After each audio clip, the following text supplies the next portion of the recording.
Bon, mais nous continuons les discussions donc, ce tour-ci autour d'une nouvelle table ronde sur comment Bitcoin va-t-il tuer les banques centrales. Donc on continue dans la discussion de tout à l'heure sur les monnaies. Je suis heureux de vous accueillir. Vous êtes tous les trois spécialistes d'économie, autrichienne notamment, philosophes. Et donc on va voir vos différents points de vue. Je suis vraiment très curieux de savoir comment Bitcoin va tuer les banques centrales. On va faire ça en deux temps. On va se demander si c'est vraiment nécessaire de tuer les banques centrales. Peut-être que l'un d'entre vous, ce qui va être curieux, va essayer de défendre l'intérêt des banques centrales. Pourquoi ont-elles émergé? Dans quel but? On va essayer de voir le bon côté des choses. Et puis ensuite, on va évidemment voir comment Bitcoin peut les tuer. Donc Nathalie, est-ce que tu nous ferais un petit point sur les banques centrales? Quel est leur intérêt théorique? Comment ont-elles émergé? Essayons de défendre la bête. Je vais relever le challenge. Les banques centrales, effectivement, ont émergé à différentes époques. Les premières, c'est la plus âgée, la Banque de Suède, la Riksbank. Après, il y a eu la Banque d'Angleterre. Je vais essayer d'être à la hauteur de mon prof qui est dans la salle, qui m'a tout appris, ou qui n'est plus dans la salle, en tout cas qui était là hier, Georges Selgin. Et donc, en fait, cette analyse de l'émergence des banques centrales souvent montre qu'effectivement, elles ont émergé pour faciliter en fait le financement de l'État ou du royaume, pour le coup, à l'époque, quand ils avaient des épisodes de tension, notamment de conquête territoriale. Et que, pouvoir émettre des dettes pour pouvoir financer les dettes, les conquêtes étaient compliquées. Et ils devaient aller convaincre les banques, parce que c'était dans ce sens-là que ça fonctionnait, pour qu'elles puissent leur prêter. Et du coup, elles se sont dit, si j'arroge le monopole à une banque en particulier, eh bien, je peux faciliter mon financement. Donc ça, c'est une version qui est souvent pas très développée en France, enfin pas très aimée, puisque c'est la vision où effectivement c'est l'État qui a voulu donner des privilèges pour pouvoir se financer plus facilement.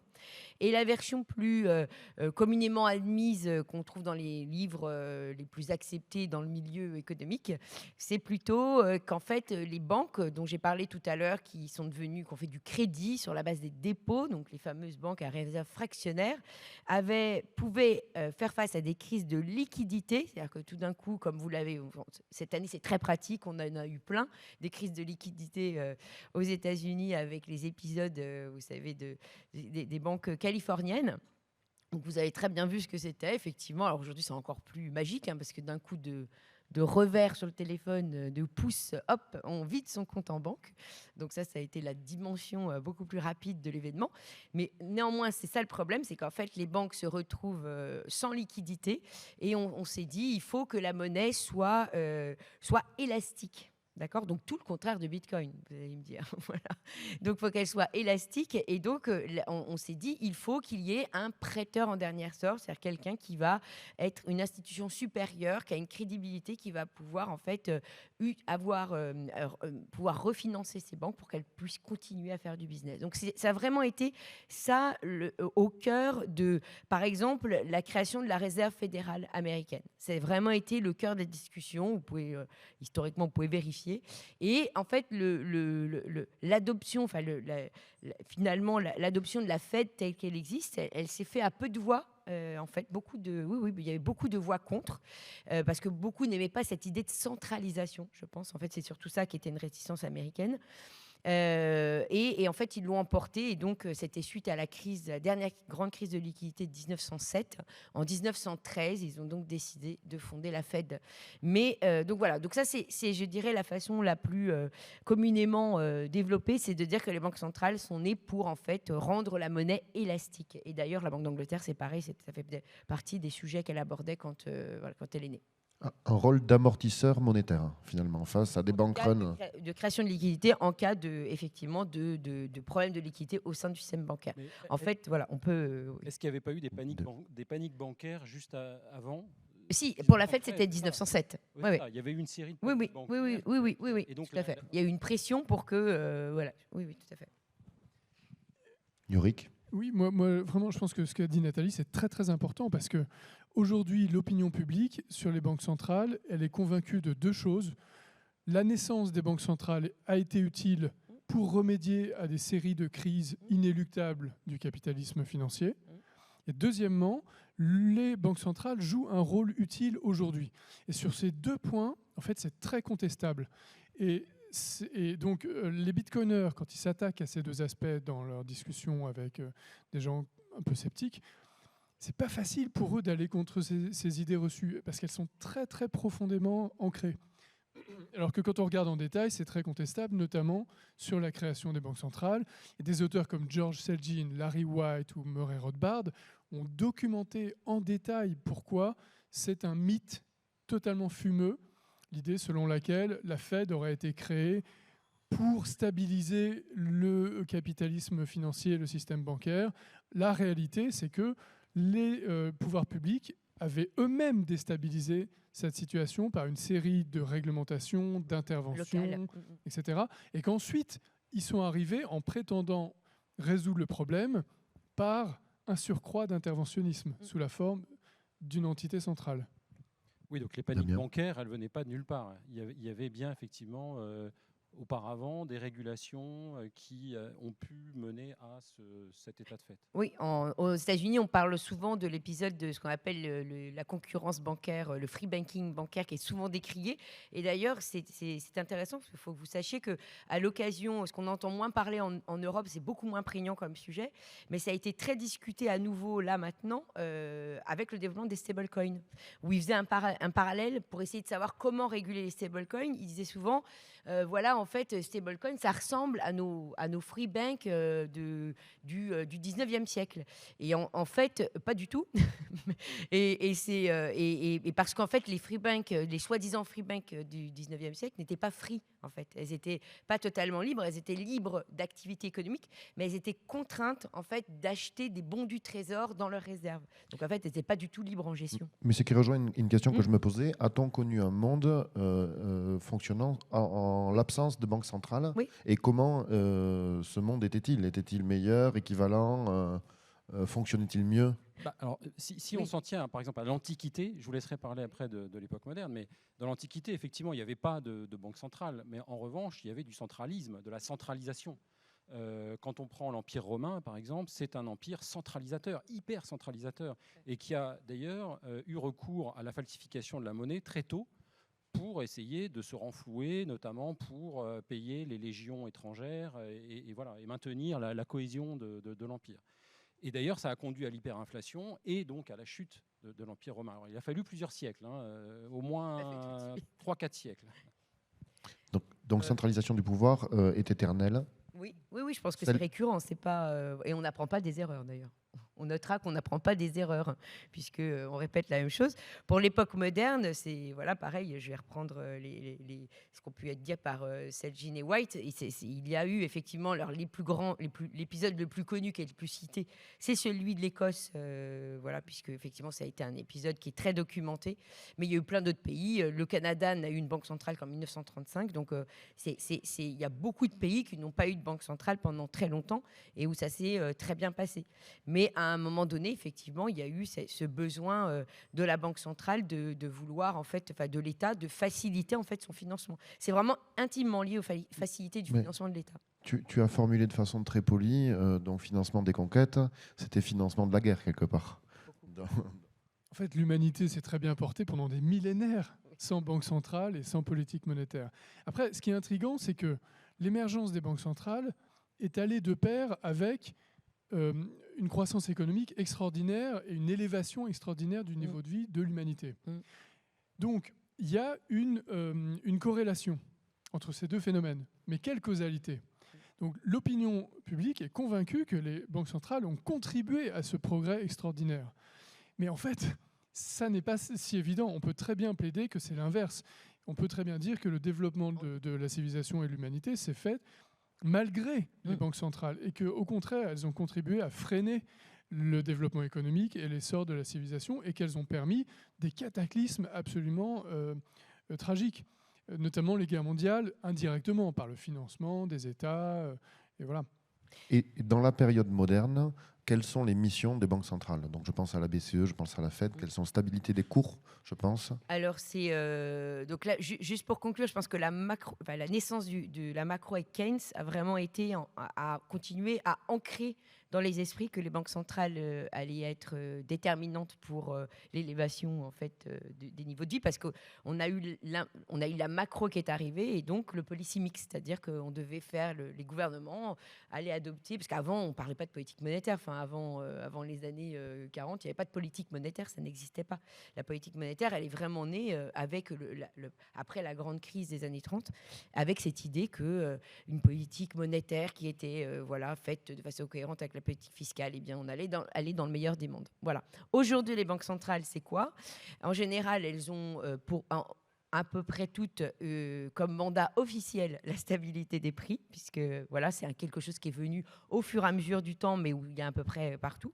Moi, je suis née, j'ai grandi intellectuellement dans cette période où on pensait encore qu'on pouvait avoir des banques centrales indépendantes, puisqu'on sortait de l'épisode d'inflation des années 70, donc on avait compris qu'il y avait un problème, et on s'était dit non, mais c'est parce que effectivement les gouvernements et l'État, parce que là vraiment, on avait bien vu que le gouvernement et la banque centrale, quand ils étaient trop proches, si on met le pot de confiture, forcément, ils vont finir le pot de confiture et ça va pas bien se passer.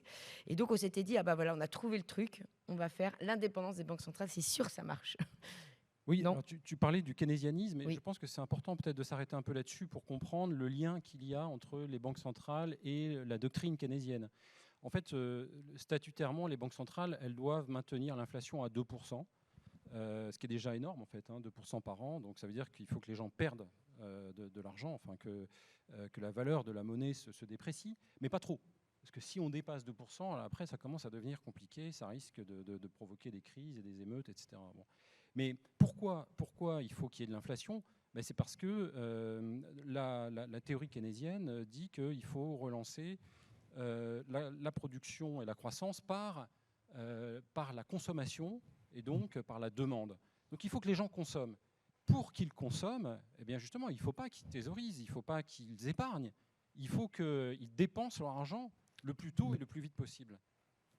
Donc voilà, alors après, l'inflation est un moyen de faire cela. Cet objectif d'inflation de 2-3% ne rejoint-il pas l'art de plumer l'oie sans qu'elle ne crie?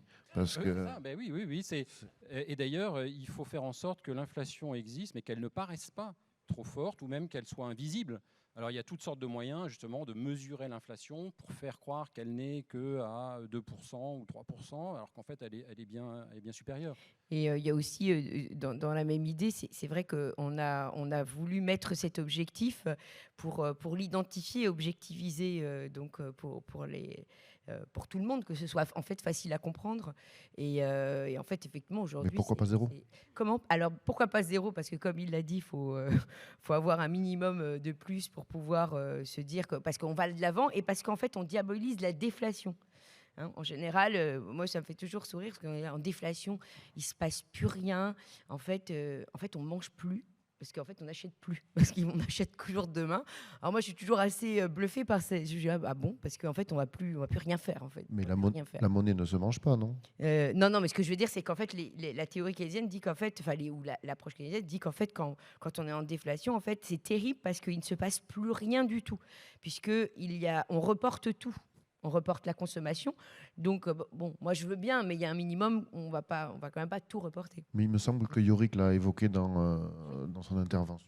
Dans le mandat, par ailleurs, dans le mandat des banques centrales aujourd'hui, il y a divers objectifs comme le maintien du plein emploi, des faibles taux d'intérêt à long terme. Et puis, il y a une idée reçue qui est que la plupart des gens pensent que les banques centrales jouent un rôle utile pour faire fonctionner la monnaie.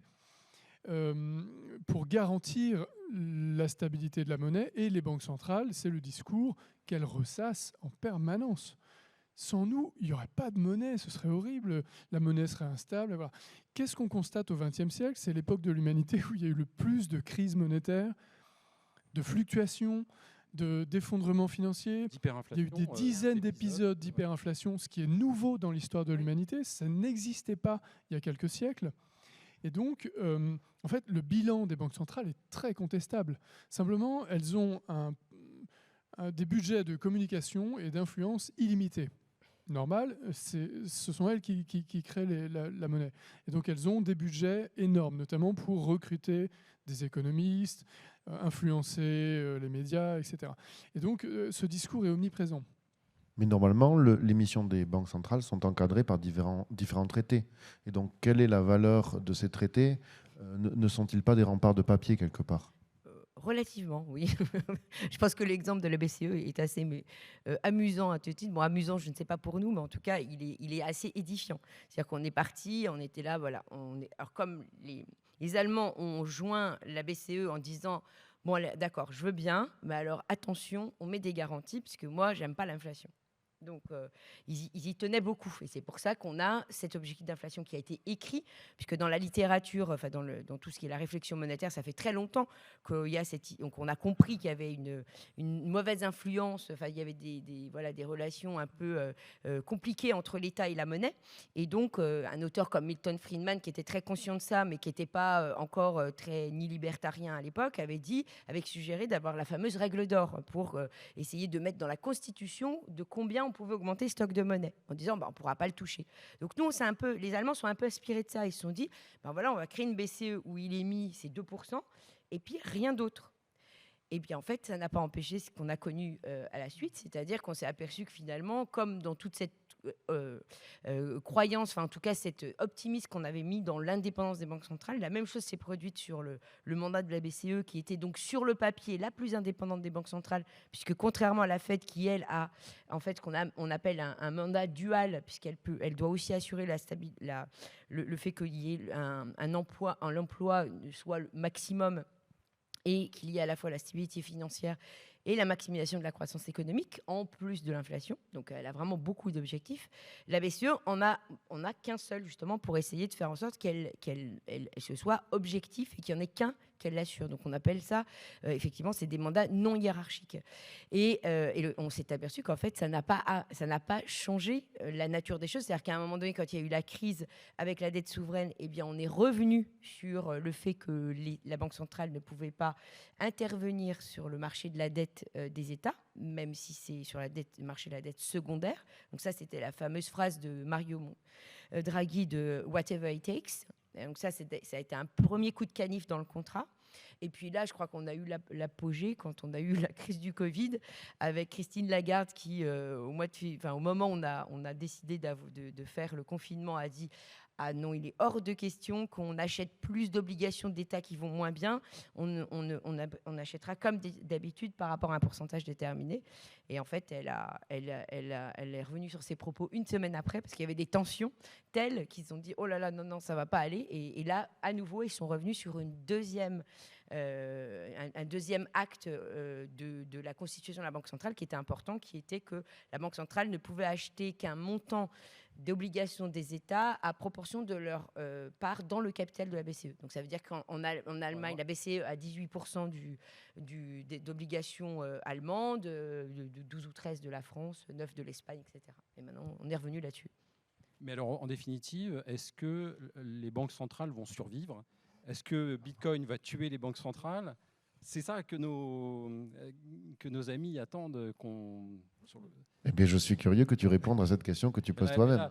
Mais là, il y a plein d'hypothèses. Alors justement, ce sera amusant d'en envisager plusieurs. Mais si on prend l'hypothèse la plus pessimiste, eh bien, on pourrait se dire que les banques centrales ont encore un grand avenir. Parce que, selon moi, alors, ça se discute, mais il n'y a pas de banque centrale sans État-providence. Et l'État-providence, aujourd'hui, il est demandé par la population. Il y a une demande de protection qui est très forte. On l'a vu avec le Covid, le confinement, les gens l'ont accepté. Ils ont trouvé ça tout à fait bien, normal, ils le voulaient. Et donc, quand on voit ça, on se dit, l'État-providence, il est encore là pour bien longtemps. Alors, d'ailleurs, est-ce que la liberté, vraiment, les gens la désirent? Est-ce que finalement, la liberté, ce n'est pas un risque, ce n'est pas quelque chose de pesant, c'est une responsabilité assumée? c'est quand même beaucoup plus confortable de se reposer sur la sécurité que nous offre l'État-providence. Donc, dans ces conditions, j'aurais tendance à dire, eh bien, les banques centrales, elles dureront autant que durera l'État-providence. Alors moi, Damien, puisque tu veux qu'on réponde à cette question de la fin des banques centrales, je me suis permis de vous proposer quelques hypothèses. Et donc, il y a une hypothèse de fin des banques centrales par leur propre incompétence, qui, moi, me semble être le scénario le plus probable et qu'on observe déjà dans certains pays. C'est-à-dire que les pays qui subissent le plus fort taux d'inflation, l'hyperinflation, parfois se retrouvent dépossédés de la gestion de leur propre monnaie et ils délèguent cette gestion monétaire souvent à un suzerain nouveau, à savoir le dollar. Et ils passent d'une monnaie nationale à une monnaie dollar, c'est ce qu'on peut retrouver dans des États d'Amérique du Sud. Ne pourraient-ils pas choisir, à la place de se remettre sous la tutelle du dollar, ayant trop mal géré eux-mêmes la monnaie dont ils avaient la charge, passer vers le dollar? Ne serait-ce pas une transition naturelle qu'on a peut-être pu observer au Salvador? Oui, alors je dirais que dans les pays hyperinflationnistes, oui, le Bitcoin a déjà gagné. Il a gagné dans les têtes des gens et effectivement, ils vont tout faire pour fuir leur monnaie, le peso et autres, pour plutôt se tourner vers soit le dollar, soit le Bitcoin. Mais ce n'est pas du tout le cas en Europe ni aux États-Unis, où là, au contraire, les banques centrales gèrent parfaitement bien leur business. Hein, voilà, elles ne font pas d'erreur. Hein, et donc, ça peut durer. Et donc, ça peut durer un peu à la japonaise, quoi. On voit le Japon, c'est une espèce d'agonie, mais une agonie qui est très lente et qui finalement n'empêche pas de vivre. On peut effectivement établir plusieurs scénarios pour voir comment le Bitcoin va remplacer les banques centrales, mais il y a un préalable, c'est d'admettre que Bitcoin a déjà tué les banques centrales. Il les a tuées symboliquement, il les a ringardisées. Ça fait des années que les banquiers centraux nous disent que le Bitcoin va disparaître, qu'il n'est pas viable. Le Bitcoin est toujours là et continue de progresser, l'adoption progresse. La plateforme Bitcoin a prouvé qu'il était possible de réaliser grâce à elle des choses qui n'étaient pas possibles techniquement avec le système financier traditionnel qui est organisé et régulé par les banques centrales. Des micro-paiements, des paiements programmables, du final settlement, une protection de la confidentialité, etc. Et donc, la plateforme Bitcoin rend un service de meilleure qualité que le système géré par les banques centrales. La monnaie en devenir Bitcoin est de meilleure qualité que les monnaies gérées par les banques centrales. Et aujourd'hui, les banques centrales commencent à comprendre ça. Et leur réponse, c'est rattrapons notre retard technologique sur Bitcoin, mettons en place des monnaies numériques de banque centrale. Donc elles admettent qu'elles sont en retard, qu'elles ont échoué dans leur mission, qu'elles sont ringardisées et qu'elles ont en fait qu'elles ont presque perdu la bataille contre Bitcoin. Alors, j'aurais une petite objection, c'est que la bataille contre Bitcoin, elle n'a même pas commencé, quoi. C'est-à-dire que pour l'instant, les banques centrales n'ont pas pris véritablement comme cible Bitcoin parce qu'elles considèrent que de toute façon, c'est une toute petite minorité de geeks un peu anarcho et donc ça leur fait pas peur. Mais le jour où les banques centrales voudront vraiment attaquer le Bitcoin, c'est-à-dire interdire, par exemple, aux commerçants de recevoir, de vendre leurs produits en Bitcoin et de recevoir des Bitcoins, là, on verra vraiment la guerre. Et là, on ne sait pas ce que ça va donner. Non ? Il y a quand même un carcan réglementaire qui est fastidieux quand on est commerçant ou oui, d'accord, mais il n'y a pas encore d'interdiction au sens strict. Et donc, pas comme dans d'autres pays où il y a une vraie interdiction, comme la Chine. Oui. Donc, je pense que le Bitcoin en sortira vainqueur, mais le problème, c'est qu'il faut attendre que cette guerre ait lieu, parce que c'est là que ça va se jouer, et je pense que c'est devant nous, quoi. On n'y est pas encore. Mais pour faire écho à la table ronde précédente, où justement dans le jeu des alliances géopolitiques, on voit différents partenaires commerciaux qui veulent échanger des matières premières contre une monnaie et se posent la question en fait d'adopter l'or. Quelle sera la monnaie d'échange? Donc ça rejoint, ne serait-ce pas un vecteur par lequel les États pourraient réaliser que leur intérêt sera mieux protégé en utilisant une monnaie neutre et qui finalement rendrait obsolète certaines banques centrales, donc de ce biais-là, en prolongation de la table précédente? Oui, alors moi je dirais simplement, il faudrait pour cela que les gens comprennent que l'euro perd sa valeur et que plus les banques centrales vont injecter des euros et plus ça va diluer leur monnaie et que donc à un moment donné ils décident de ne plus utiliser d'euros parce que tout simplement ça ne vaudra plus rien. Donc si la monnaie euro retombe à zéro, oui c'est fini pour les banques centrales, ça c'est sûr.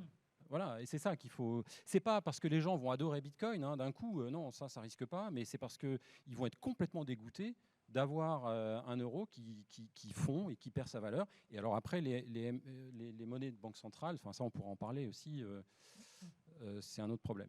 Moi, je vois assez bien deux situations parallèles. Il y a des petits États qui vont adopter Bitcoin, comme l'a fait le Salvador, pour des raisons stratégiques, géopolitiques, et parce que ils ont déjà peu de pouvoir monétaire. Ce sont des petits États déjà dollarisés ou autres. Donc, en fait, ils voient un bénéfice à adopter Bitcoin. Et puis, il y a les autres qui ne sont pas prêts à renoncer à leur pouvoir monétaire et qui vont lutter contre Bitcoin pendant longtemps, peut-être des générations, et qui vont le faire avec des moyens autoritaires si nécessaire, jusqu'à ce que le réel s'impose à eux. Si Bitcoin continue à être adopté progressivement, eh bien progressivement, les États devront accepter ce fait. Et l'histoire économique et monétaire est remplie d'épisodes où les États freinent, résistent autant que possible contre le réel parce que ça va contre leur intérêt, jusqu'au moment où le réel s'impose à eux. Et c'est tous les épisodes de rupture monétaire, de révolution politique aussi, mais de changement de paradigme monétaire, d'effondrement de système monétaire. Ça a toujours existé, il n'y a aucune raison pour que ça ne se reproduise pas. Et donc, à mon avis, ça va arriver avec Bitcoin. La seule question, c'est quand, et ça peut prendre des générations. C'est une mauvaise nouvelle, ça. Moi, je me demandais, oui, donc ma question qui était finalement, faudra-t-il une crise majeure pour que cette prise de conscience ait lieu, ou cette transition peut-elle se faire de façon plus organique par une adoption progressive? C'est un peu le truchement politique qui fait qu'au-delà d'un certain seuil d'adoption, Bitcoin devient un sujet politique et peut trouver ses défenseurs qui vont être champions de Bitcoin et finalement gagner des voix, et ça pourrait passer par le politique au-delà d'une certaine adoption. Ou alors, faut-il au contraire un scénario funeste, un éveil des consciences qu'on retrouve un petit peu en Argentine, qui n'est pourtant pas politiquement très libéral, et qui se retrouve avec un candidat libertarien pro-Bitcoin qui commence à émerger des sondages alors qu'il était inexistant il y a quelques années. Et je pense que ça vient d'une situation économique qui s'empire. Donc, jusqu'à quand va-t-il falloir que ça s'empire pour que Bitcoin soit adopté vraiment ? Alors ça, effectivement, c'est une bonne question. Voilà. Est-ce que, donc, comme le disait Damien, je pense qu'il y a effectivement ce facteur qui peut être sous-estimé pour ceux qui sont enthousiastes vis-à-vis de la diffusion du Bitcoin. C'est le fait que, effectivement, la population n'a peut-être pas envie, en fait, de ne pas avoir d'État-providence. En tout cas, on peut s'en inquiéter au niveau de la France. La France est un État où les gens ont une capacité à aimer l'État-providence qui est assez développée. Donc, en fait, c'est un problème de contrat, en fait, de contrat social. Donc, effectivement, tant que la Banque centrale, bon, d'accord, il y a des effets négatifs, mais que ce que moi, je préfère, c'est-à-dire qu'on fasse à ma place, que je ne sois pas exposée au risque, tout ça, finalement, c'est ce que je préfère, parce que j'aime pas le risque, j'aime pas me poser une question tous les matins, j'ai pas envie de gérer la liberté. Bah, finalement, ils feront perdurer le système.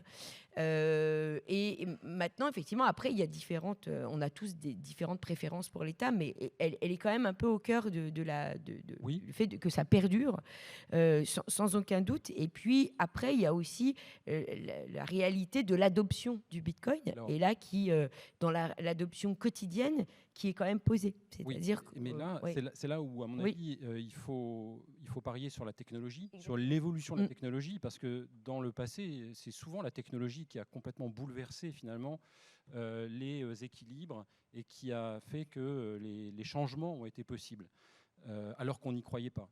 Eh bien, moi, je pense qu'on est encore au tout début. Et que, par exemple, là, on parle beaucoup du Lightning Network, et donc ça, c'est très, très intéressant, parce que c'est une technologie qui est prometteuse, mais on n'est absolument pas sûr qu'elle aboutira. Il faut souhaiter qu'il y ait d'autres technologies identiques qui permettent de mettre Bitcoin à la portée de tout le monde. Et malheureusement, peu de gens aujourd'hui sont capables d'entrer dans toute la complexité de se fournir avec un wallet, avec une signature multisig, etc. C'est trop complexe. Donc l'adoption massive, moi je ne la vois pas pour demain. Il va falloir du temps. Et il va falloir que la technologie progresse. Mais moi je crois dans la technologie. Je crois que c'est par là que le progrès arrive dans l'histoire. Il y a peut-être un scénario intermédiaire qu'on peut envisager, c'est la coexistence du Bitcoin et des banques centrales. Pas seulement coexistence parce que d'un côté, il y aurait les gens qui utilisent le Bitcoin et puis de l'autre, on pourrait continuer à utiliser les monnaies fiat. Plutôt coexistence dans le sens où les banques centrales commenceraient à adopter du Bitcoin comme réserve pour émettre une monnaie à partir de réserves en Bitcoin, une sorte d'étalon Bitcoin comme il y a eu l'étalon or, où les banques centrales émettaient de la monnaie fiat à partir de réserves en or. Et ça, c'est un scénario qu'on ne peut pas totalement exclure. Si ce produit, évidemment, ça aura un effet bénéfique énorme sur le cours du Bitcoin, la seule question, c'est est-ce que ce scénario pourrait être durable ? Est-ce que cette monnaie qui sera émise par les banques centrales pourra tenir de manière durable ? Là encore, ça peut peut-être fonctionner pendant des générations, jusqu'à ce que, inévitablement, les banques centrales abusent à nouveau de ce pouvoir, comme elles l'ont fait avec l'étalon or, et que les gens, finalement, préfèrent utiliser des vrais bitcoins plutôt que des monnaies émises à partir du bitcoin. Le bitcoin est bien plus pratique à utiliser que l'or. Et il est bien moins facile à confisquer et à centraliser que l'or. Donc, moi, ça me paraît intéressant de réfléchir à ce scénario. Oui. Je sais pas ce que tu en penses. Justement, en parlant de ça et en faisant le parallèle avec le fait qu'en ce moment, on a l'Argentine, justement, avec cette proposition. Et en fait, je me souviens que, évidemment, ça me rentre dans le passé, où on avait quand même vécu une période où on aurait pu avoir une révolution de banque centrale qui n'a pas eu lieu. Donc, c'est pour ça que ça peut être parfois un petit peu inquiétant. Enfin, on peut avoir une vue pessimiste. C'est lorsque lorsque le mur est tombé. On a eu toutes les économies des pays de l'Est qui se sont dit « Ah, tiens, on a une banque centrale maintenant. Enfin, voilà, c'est la nôtre, on va la gérer. » Et effectivement, je me rappelle très bien que Jean Selgin, Larry White, ils ont été consultés par des pays pour savoir alors c'est quoi le système monétaire le plus fiable. Donc, ils étaient à l'écoute puisqu'ils sortaient de communisme. Donc, effectivement, il y avait pas mal qui avaient essayé d'étudier autre chose, justement. Et la mauvaise nouvelle, c'est que finalement, il n'y a pas beaucoup de pays qui ont essayé de faire une banque centrale qui allait fonctionner différemment, avec d'autres garde-fous. Alors, ils ont aussi, il y a eu des formes comme le currency board, qui est un peu une manière de retrouver de l'indépendance. Currency board, pour faire très simple, c'est qu'en fait, alors on est toujours indexé sur une monnaie, hein, par contre, une monnaie fiat, hein.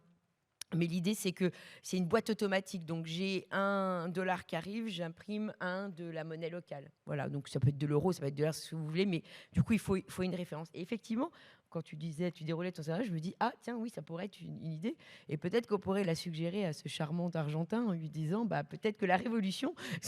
Mais lui, il veut fermer la banque centrale. Non, mais voilà, mais comme voie du milieu... Il veut procéder par étapes. Oui, mais comme étape... Il est très conscient que les gens ne sont pas prêts à suivre comme ça. Et ça pourrait être une étape. La première étape, c'est qu'il veut mettre en concurrence le peso et le dollar. Et donc, il veut redollariser en fait l'Argentine pour que les gens puissent déjà choisir entre ces deux monnaies. Et ensuite, l'étape suivante, c'est d'introduire le Bitcoin, de légaliser le Bitcoin, comme au Salvador, pour le mettre en concurrence avec le dollar. Mais peut-être qu'on pourrait lui suggérer effectivement de mettre des dollars, des Bitcoins dans ses réserves.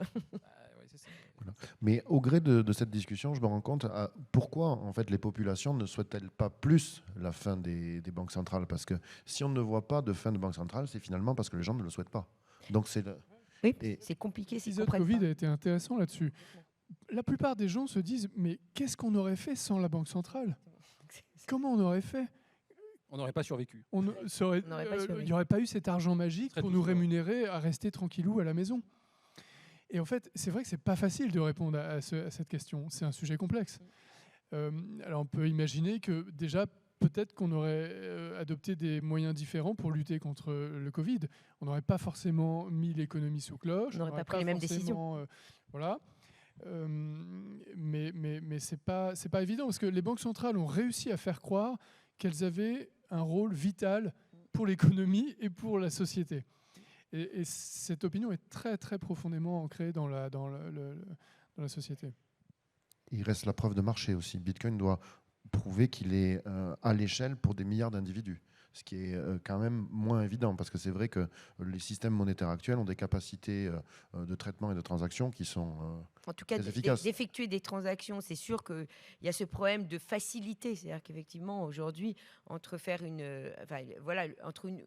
même s'il y a encore des gens pas bancarisés, l'ouverture d'un compte il n'y a pas de grosse barrière de compréhension.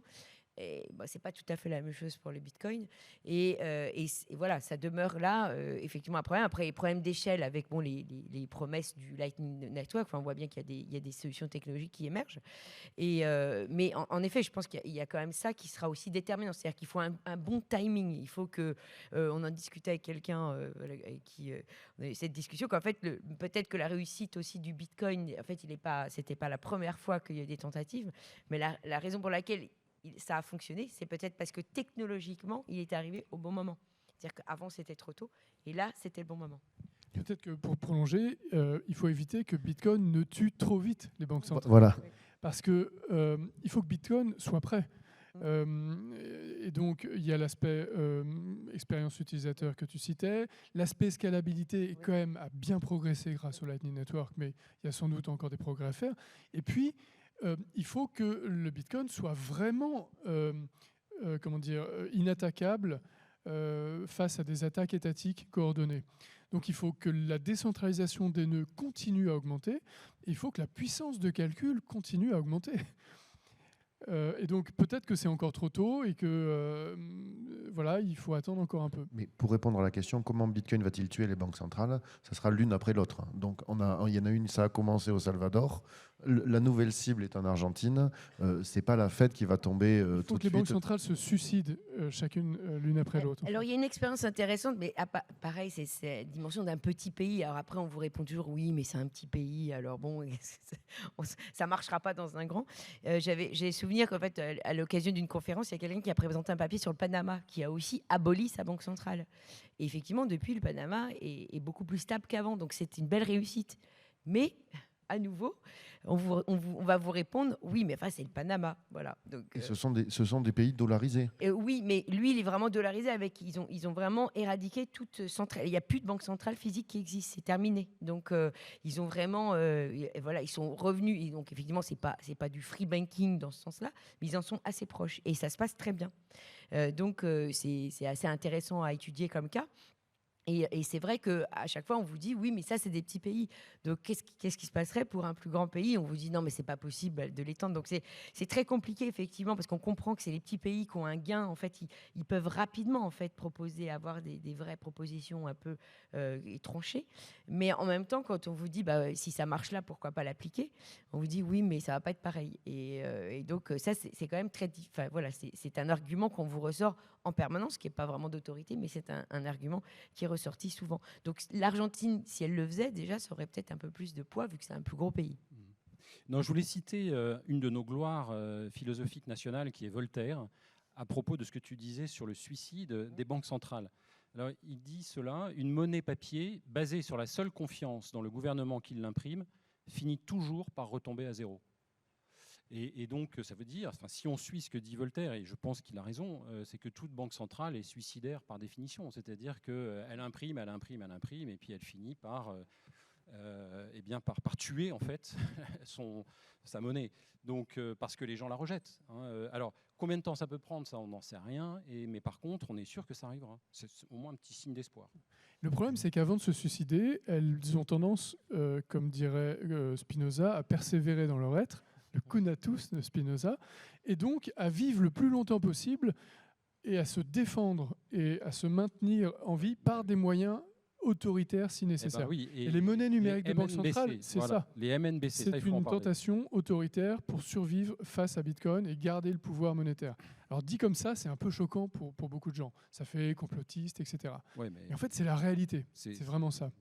Moi, je pense qu'il y a une forme de totalitarisme qui est un totalitarisme évidemment à visage nouveau. C'est pas du tout. Quand on parle de totalitarisme, les gens imaginent les régimes du passé avec police politique, goulag, etc. Non, c'est pas du tout ça. Mais ça prend des formes nouvelles et je pense qu'il faut être attentif à ça.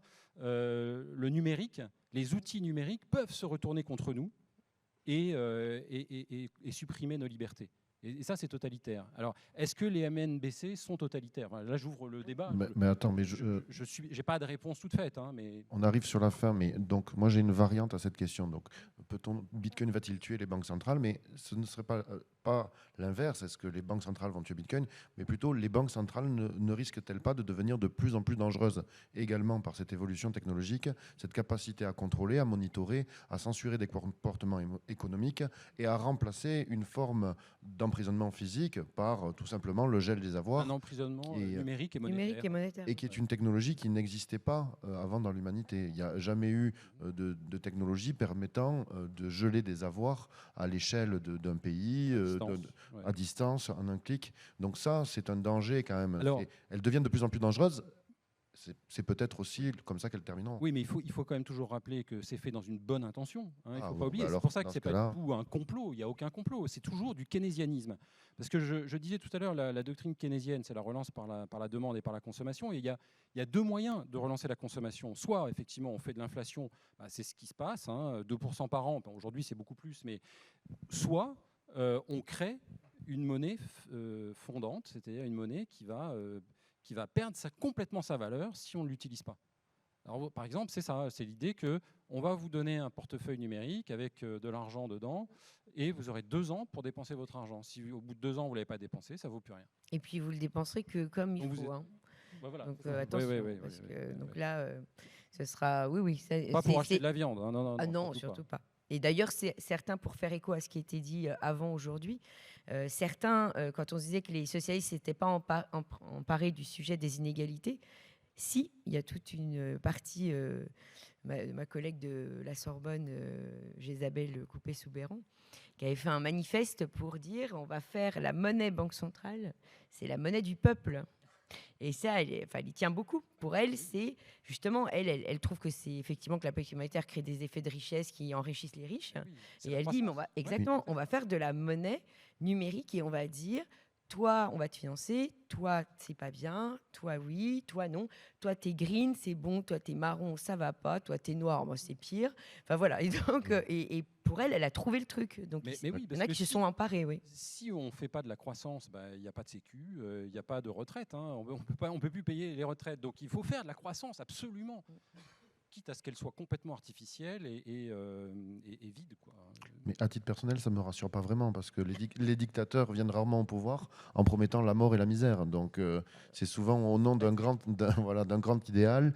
Donc évidemment, les banques centrales ne vont pas, par exemple, arrêter le cash en disant que ça permettra de contrôler tout le monde et de faire des économies. Je pense que ça sera pour lutter contre le terrorisme ou le blanchiment ou une cause supérieure quelconque. Voilà, je pense qu'elles vont vouloir supprimer le cash dans les générations qui viennent. Ça peut même aller encore plus vite qu'on l'imagine. Ça ira avec la numérisation de la société. En revanche, il y a une autre question, c'est est-ce que les MNBC vont tuer Bitcoin ? Et à mon avis, c'est l'inverse. Les MNBC vont être une campagne de publicité massive, gratuite, en faveur de Bitcoin. Les gens vont comprendre bien plus vite l'intérêt de Bitcoin quand ils vont piger que leur MNBC sur leur compte bancaire, alors qu'ils n'ont plus de cash, est fondant, qui sont sanctionnés parce qu'ils n'ont pas acheté les bonnes choses décidées par les bureaucrates ou parce qu'ils n'ont pas voté correctement. Ils vont très vite adopter Bitcoin.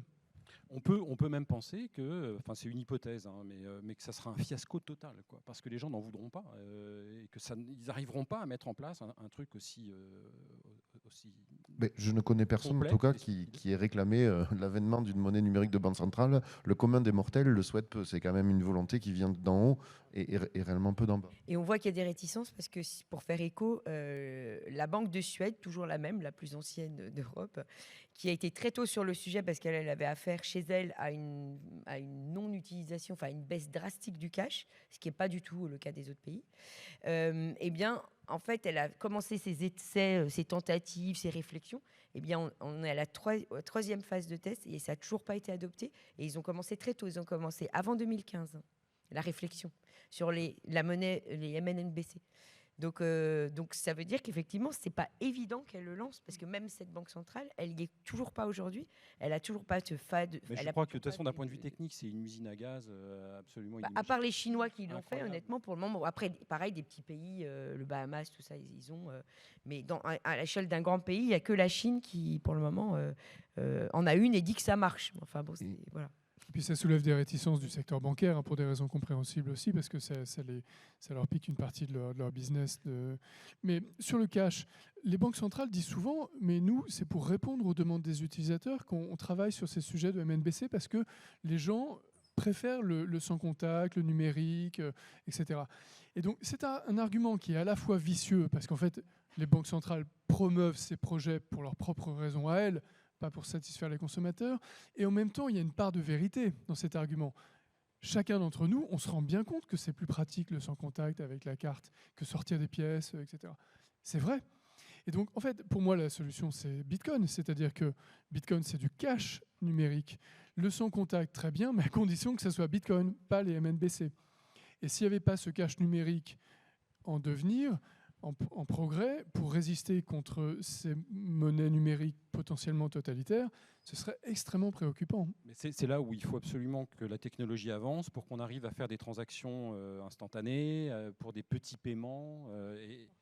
Oui, mais on n'y est pas encore. Enfin, on y travaille. Après, il y a l'empilement des technologies avec des stablecoins d'un côté, des technologies imparfaites, disons des poissons pilotes. En tout cas, bon, on arrive à la fin de la table ronde. Donc, je vois qu'on va tuer les banques centrales, mais en fait, c'est ce que tu disais, c'est qu'elles vont certainement se suicider par elles-mêmes. Ça va se passer lentement, étape par étape. Dans combien de temps, ça, on le verra progressivement, mais on a quand même la capacité d'observer des pays qui se lancent dans des expérimentations réelles, empiriques, à ciel ouvert, donc le Salvador, pourquoi pas l'Argentine. Voilà, donc nous, je pense qu'on va faire le classique, on va se donner rendez-vous dans quelques années pour voir où en sera l'adoption. Hein. J'ai peur d'être très vieille, mais... Oh, non. Mais je vous remercie. Merci beaucoup. Et nous avons... Je pense... Et nous avons le temps pour des questions justement sur ces problématiques de banque centrale, de monnaie, de fin des banques centrales. Donc je vois que des mains se lèvent. Après. Bonjour. Je voulais vous poser une question. Vous ne croyez pas que le salut viendra de l'Afrique ? Vous parlez de la Suède, etc. Le Nigeria a fait une expérience d'AMNBC, a été rejeté par le peuple. La preuve, le BTC, ça vaut 46K là-bas. La Centrafrique, qui est en train de tokeniser leurs ressources naturelles pour y créer le Songo, donc qui est leur token à eux. C'est des expériences. Est-ce que vous ne pensez pas que la réponse viendra de là-bas ? Si oui, comment ? Parce que là, j'ai l'impression qu'on a trop un prisme français-européen. Non, Bitcoin, c'est mondial quand même. Non, mais on a parlé quand même de l'Argentine, on a parlé du Salvador, et on peut parler tout aussi bien de l'Afrique. C'est-à-dire tous les pays qui sont aujourd'hui dans des difficultés monétaires extrêmes, avec soit de l'hyperinflation, soit les gens sont complètement débancarisés. Donc certains pays sont effectivement dans ces situations-là. Je ne parle pas de tous les pays d'Afrique, évidemment. Mais, et donc... oui, bien sûr, c'est vrai. Il y a des expériences intéressantes. C'est une bonne remarque. Moi, j'ai habité 2 ans au Nigeria. Et j'ai été fasciné par l'énergie créative, notamment dans le domaine financier et technologique, de la population, alors que c'est une population globalement très pauvre. Et là-bas, il y a un taux d'adoption des crypto-monnaies extraordinaire. Donc ça va très vite. Au Kenya, ils sont passés de pas de système bancaire à M-Pesa sans transition. C'est changer de la valeur par des unités téléphoniques. Et donc, effectivement, parfois, ils vont plus vite que nous sur certains aspects. Oui, parce qu'ils n'ont pas les barrières institutionnelles, puisque justement, il y a un manque d'institutions, il y a un manque de confiance dans les institutions. Donc c'est effectivement un terrain très, très propice en fait, à ce genre de développement. Par rapport à chez nous, on est beaucoup trop dans nos institutions stables. Tout à fait. Merci. Une autre question ? Oui. En tous les cas, merci pour la qualité des échanges. En plus, c'est un sujet super intéressant. Moi, j'avais juste une remarque et puis une question à vous poser. La remarque, c'était par rapport aux monnaies numériques de banque centrale. C'est un sujet que j'ai pas mal creusé. Et je pense que on a l'impression que les gens ne veulent pas l'accepter. Évidemment, personne ne veut accepter ce type de monnaie qui est relativement dystopique quand même. Mais ce qu'il faut comprendre, c'est que ça va être quand même lié à une identité numérique qui sera dans un portefeuille numérique que l'État va nous donner. Donc bientôt, quand l'État va se décider à mettre en marche, effectivement, technologiquement, les États ne sont pas tous prêts. Ils sont en train quand même de regarder ce qui se fait un peu dans le monde privé, dans l'open source. Ils vont prendre des blockchains existantes, ils vont les internaliser, ils vont les rendre privatisées. Après, une fois qu'ils vont dire à toutes les grandes entreprises qui embauchent 3/4 de la planète, bah maintenant vous allez payer vos salariés avec une MNBC, et que dedans, c'est lié à l'identité numérique, et quand on va vouloir aller au cinéma, on va valider l'identité numérique, et si jamais on est désactivé pour une raison ou une autre, parce qu'on sait ce qui se passe depuis le Covid avec le pass sanitaire et autres, je pense qu'il y a un moment, ça ne va pas être si évident. Après, moi j'espère que, et bien évidemment que demain, le Bitcoin va pouvoir un peu se déployer dans le monde entier, que les gens vont pouvoir payer beaucoup plus simplement. On a encore beaucoup d'expérience à mettre dans les interfaces graphiques pour que ça soit simple pour les gens, pour l'adoption. Ensuite, pour la partie Bitcoin Banque Centrale, j'aimerais avoir votre avis sur l'élection américaine, qui risque de changer la donne. Il y a 4 candidats sur les 12 qui sont quand même assez pro-Bitcoin, dont le candidat Kennedy, qui a dit qu'il voudrait backer une partie des réserves américaines sur le Bitcoin. Alors, pas toutes les réserves, évidemment, c'est quelques pourcents, ce qui est déjà une très bonne étape. Est-ce que ça, du coup, ça ne peut pas influer sur, déjà, la Fed, et puis après, par effet donc de choc sur le reste des banques centrales dans le monde? Si demain, je parle bien, si un des candidats pro-Bitcoin est élu. Oui, c'est vrai que la question de Bitcoin et des banques centrales est au cœur des débats dans la primaire, qui va avoir lieu début 2024, la primaire républicaine. Et il y a plusieurs candidats, Ron DeSantis par exemple, Vivek Ramaswamy, qui est d'origine indienne, et qui sont pro-Bitcoin à fond. Donc, au Parti démocrate, il y a celui que vous avez cité, donc c'est Robert Kennedy Jr. Et donc ça, c'est une nouveauté, parce que les Trump et Biden, ils sont complètement has-been de ce côté-là. Ils n'ont pas compris ce que c'était, et en fait, ils s'en fichent plus ou moins. Donc là, on a une nouvelle génération qui est en train d'arriver, et les débats, donc ça va être complètement nouveau, et ça va être très intéressant à observer. Ouais.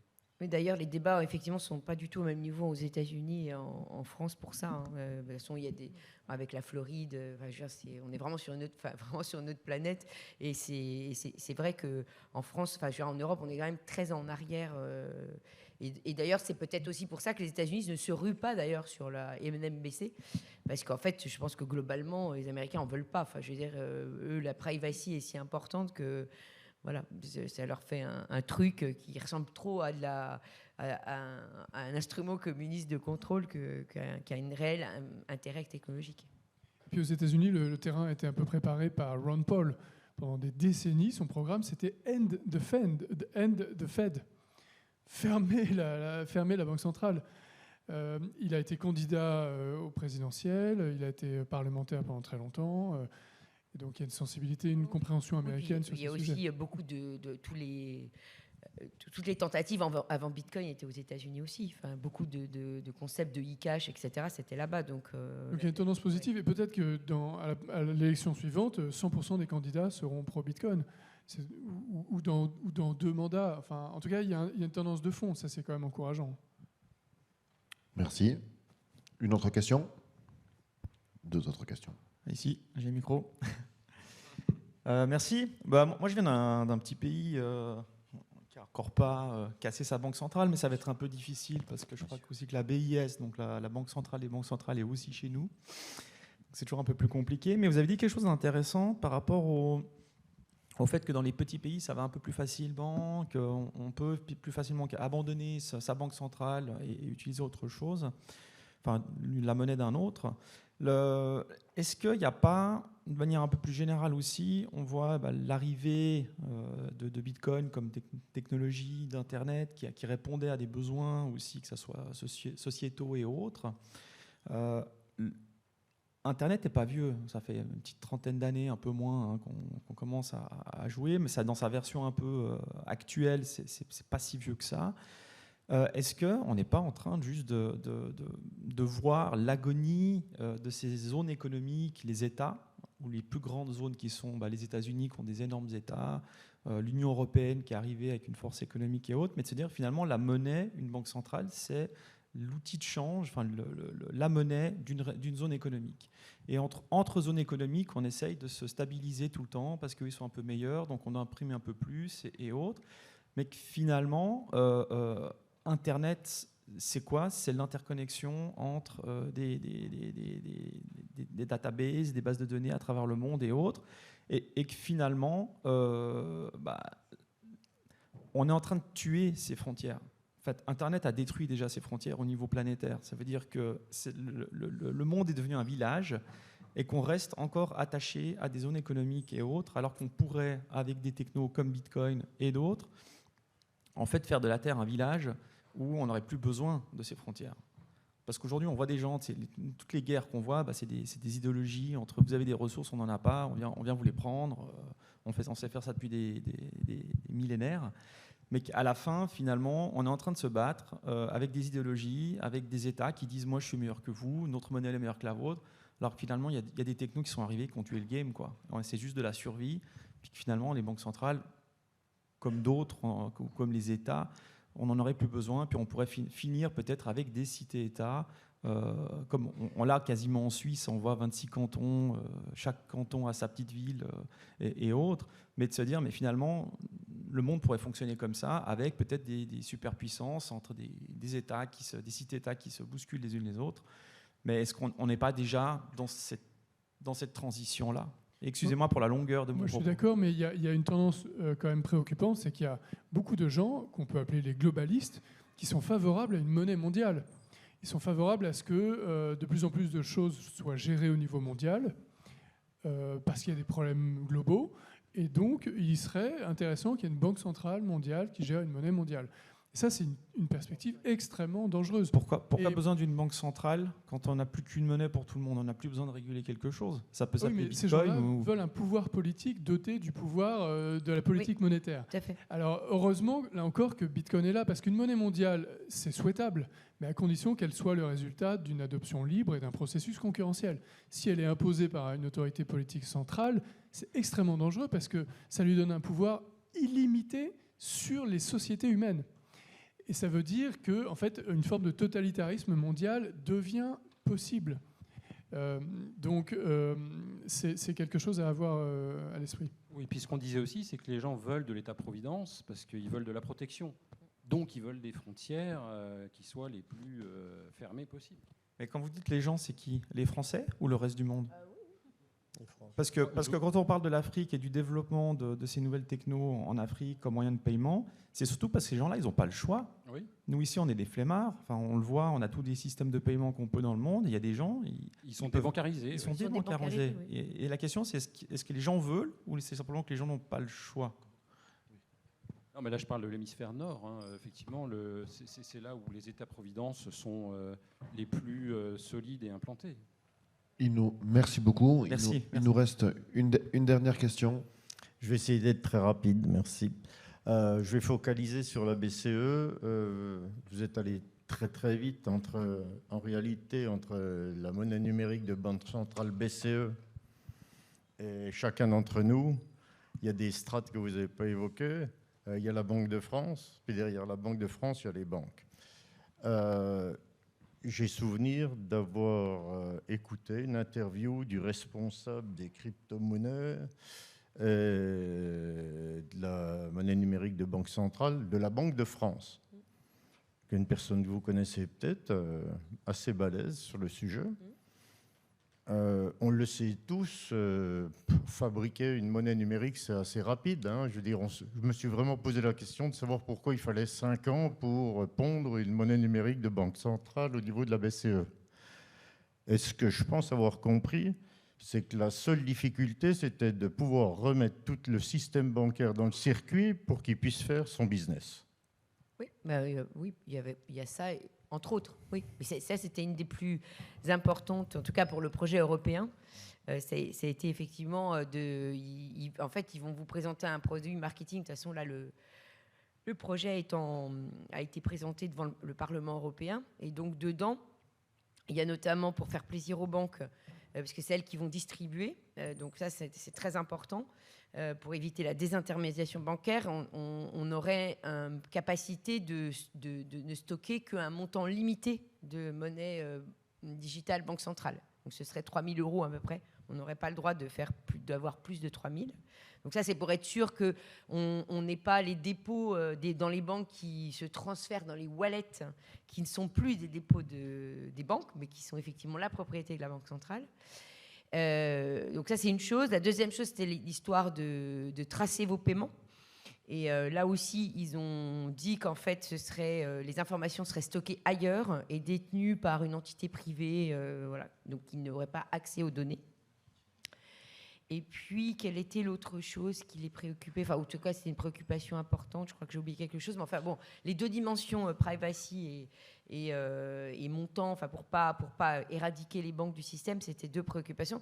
Et donc, effectivement, ils ont répondu à toutes les objections. Vous pouvez lire, c'est assez accessible, les papiers qu'ils ont produits sur le site de la BCE pour dire comment ils ont fait le projet et comment ils répondent, en fait, aux objections qui étaient faites sur ces projets-là pour maximiser l'adoption, finalement, pour marketer leurs produits. Ben merci beaucoup. On ne se plaindra pas dans tous les cas qu'ils prennent beaucoup de temps à non, ils sortir. peuvent vraiment en prendre beaucoup. Voilà, de toute façon, il y aura une phase de test avant. Ils ne vont pas se lancer comme ça. Bon, mais merci à tous.